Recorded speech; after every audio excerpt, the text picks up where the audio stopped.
Hello, ladies and gentlemen. My name is Jaden Mount, and welcome to this extraordinary honor to where we get to sit down with Dr. Tisa Mason, the president of Fort Hays State University. Dr. Mason, thank you for sitting down with us today. Oh, it's my honor, my pleasure. Thanks for having me on your show. How's your day been so far? Fantastic. Every day here is fantastic. Yeah. Just got a few questions for you. You've previously served here as Vice President of Student Affairs before departing to become President of Valley City State University in 2014. What brought you back to becoming President here at Fort Hays? Well, the institution did. This institution meant a lot to me. I'm a first-generation college student, and so trying to pay it forward to other students where an institution really believes on opening the doors to a lot of our folks, whether they're youth or adult learners or in the military, really believe in hands-on experiences. And I think the faculty staff here are so not only student-centered but very innovative and flexible, and I love the high energy of the creative spirit on the campus. Has being a first-generation student encouraged you to get all these to this point as being president? Has that encouraged you to go into the educational field? It's kind of, yeah, it did. When I was in college, I was an anthropology and sociology major, but I was really involved in student life. I was a member of our activities programming board, I was a member of a sorority, member of academic clubs, and my senior year, I wasn't sure what I was going to do, and my student activities director said, Tisa, there is an opening at Eastern Illinois for somebody to do campus activities, and sort of like Edie does here. Okay. And she said, would you like to interview for that position? And so she helped prepare me and get me ready, and I had the opportunity to go there and get my degree. And from there I became an assistant dean of students, living in a residence hall, and it just was a path of opportunity. I think really throughout my career, if I look back, I've just been fortunate to be surrounded by a lot of people who helped me see new opportunities, and then with that knowledge I took big blind leaps of faith and moved around and had the opportunity to do some really cool things working with students. I was going to say, you've pretty much been all over the country with your positions. Is there any thought of staying somewhere or picking a university that would be to utterly settle down and just finish your career at? Or is that still just go with opportunities as you see them come? Well, right now my plans are to retire at Fort Hays State University. But really, other than the time that I did in Virginia when I got my doctorate at the College of William & Mary and was working at Christopher Newport University at the time, all of my career has been in the Midwest.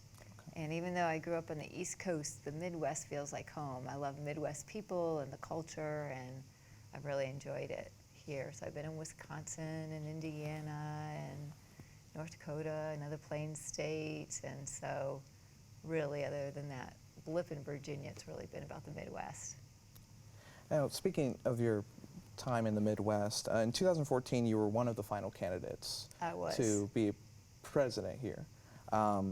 However, that position was given to Dr. Meredith Martin until she resigned in November of 2016. And you had departed your position as VP of Student Affairs in 2014, specifically in October. I think what a lot of people has curiosity is, why did you leave Fort Hays State University in the first place?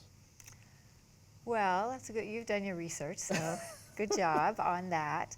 You know, when President I came to here because of the university, but really to work with President Hammond, and I was sad when he retired, not knowing what the new administration was going to be like and what my place would be, and I was encouraged by many to apply for the presidency.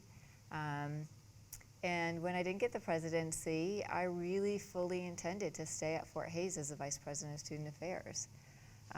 But we had a search consultant that ran that search, and he was hired by Valley City State University. Okay. And he went to that campus to interview and get the profile. I always think of Valley City as a small version of Fort Hays State University.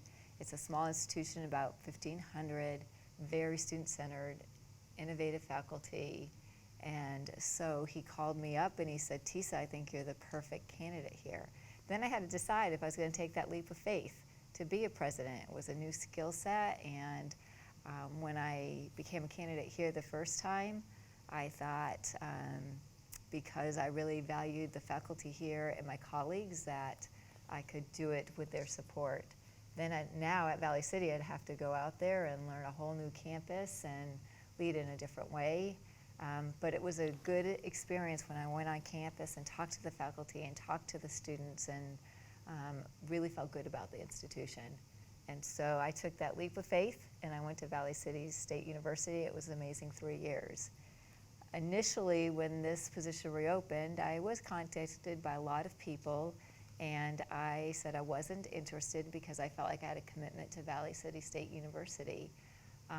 But I got a call in October that was pretty compelling, and at that point I thought that maybe God had a different plan for me and that I should become a candidate. And I will tell you, I would not have left Valley City State University for any other institution except for Fort Hays. I feel so strongly about this institution. What was it like working with Dr. Ed Hammond? It was good. He was supportive. He encouraged me. He was the one that said, you have a presidency in you. I believe in you. He gave me lots of different opportunities, both on a national level and supporting my work with not only national sororities, but also the National Association of Student Personnel Administrators. When I needed help, he was there to help me, to help students, to help me help students, and just always very supportive. I enjoyed working with him very much. Do you get a feeling of appreciation for working with him, seeing that you're now in the building that was named after him here in Hammond Hall? Yeah, I mean, obviously he's still here. He is working in our HESA program. He challenged the deans when I was here to create more graduate space, and he would give some graduate assistantships as a resource. And so I thought, oh, I want graduate assistants in our department. So I worked with the faculty over in education to create the Higher Education and Student Affairs program. And now he's a main player over there helping to keep that going. It's good to hear Ed Hammond's still around. In your opinion, has the transition into the presidency here at Fort Hays, has that been smooth thanks to your previous experience?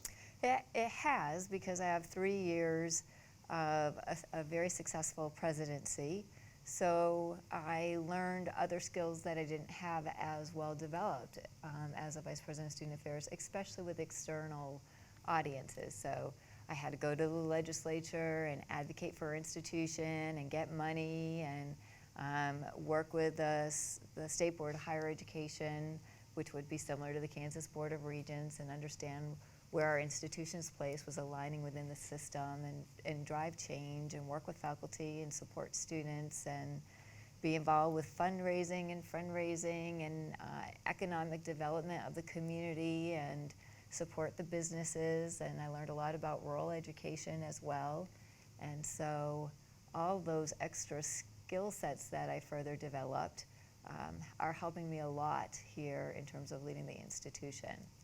I also think it's really important that 3 years doesn't seem like a long time, but it really can be a long time. And the institution has changed a lot. So I've been very careful to take some time to relearn the institution, discover what's changed, and kind of get a handle and get a pulse of the institution, and not make assumptions based on 3 years ago, which is easy to do.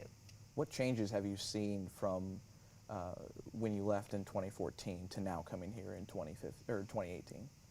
Well, you can't stop but notice the growth of all the buildings and the new facilities. And it's been so much fun to tour the campus and walk through the facilities, especially some of the residential facilities. I helped design them and create some of the buildings. So to see it come back and see it in real physical structure has been really fun. I recently toured the Center for Applied Technology, and it was like, wow, I can't even believe that's on our campus. I'm excited for the art and design building that's coming up. There's just so much going on in this institution.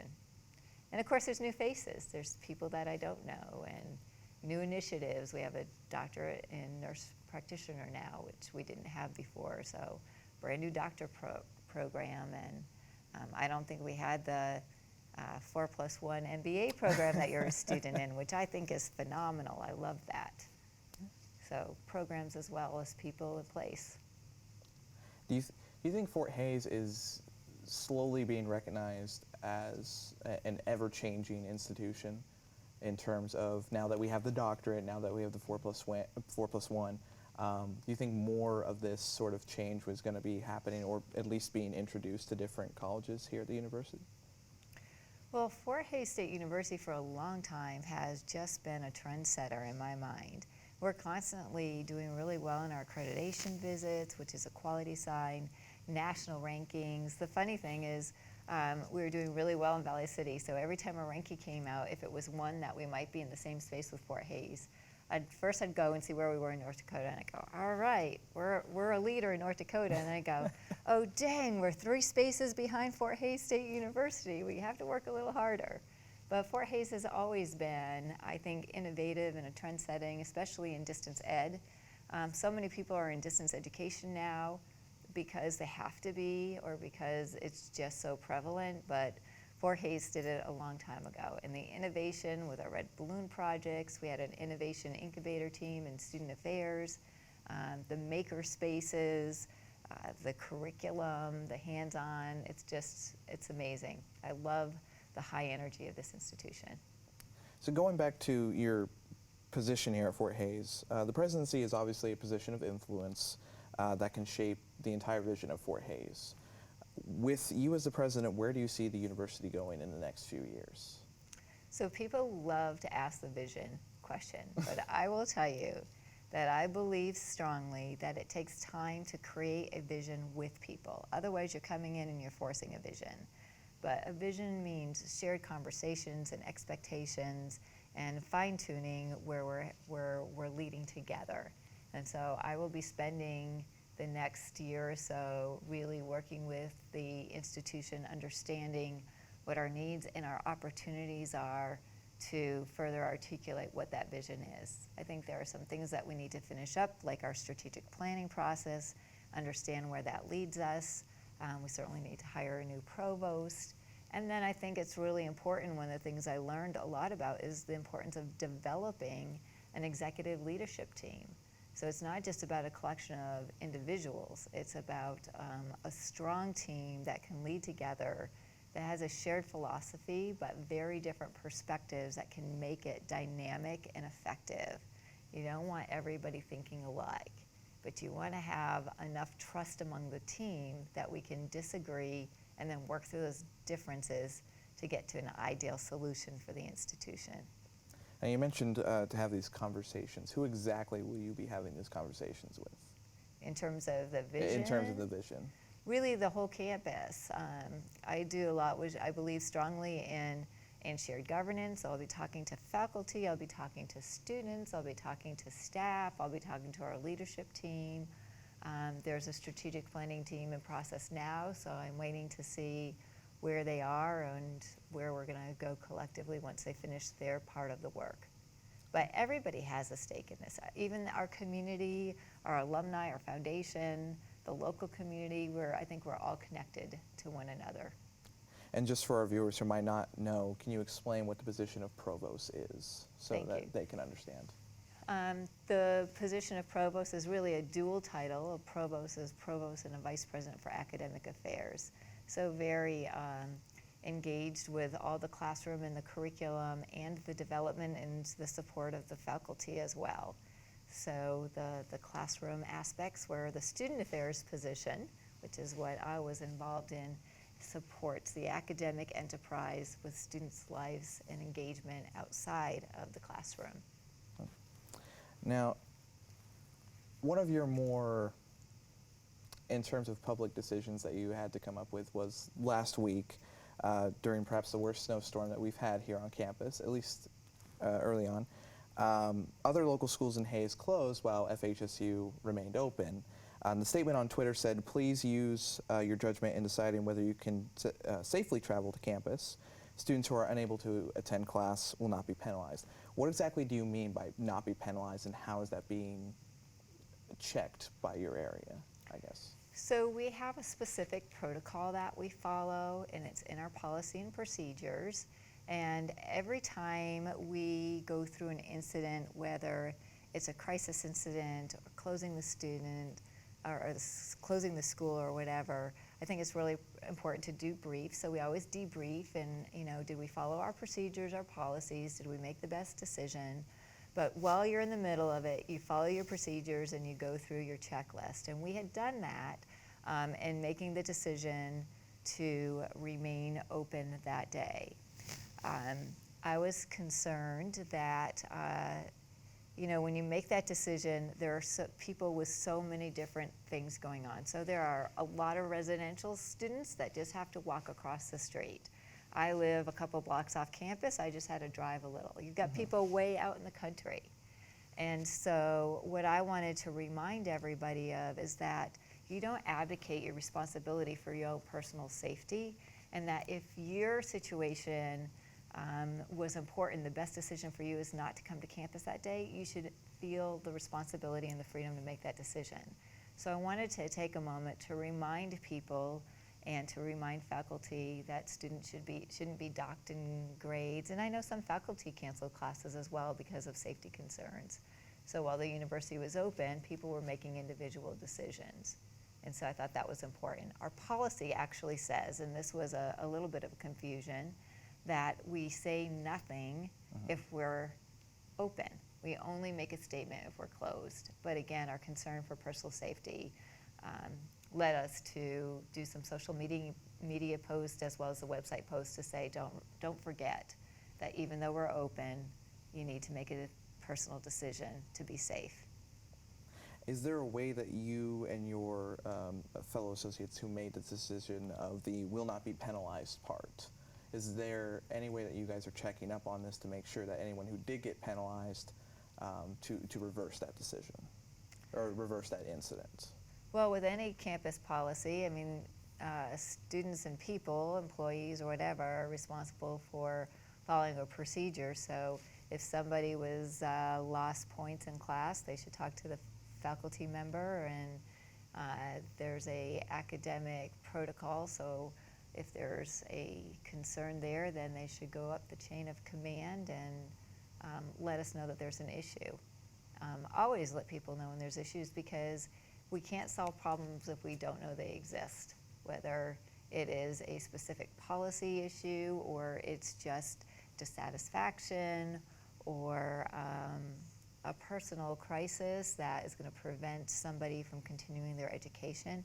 Always seek out resources, because people here on this campus want to help, but you have to have self-advocacy for that as well. All right. Well, thank you, Dr. Mason, You're for sitting welcome. down with us today. If you'd like to know more about Dr. Mason, you can check up on the Fort Hays State University website, as well as our future stories here on Tiger Media Network. Thank you very much, everyone.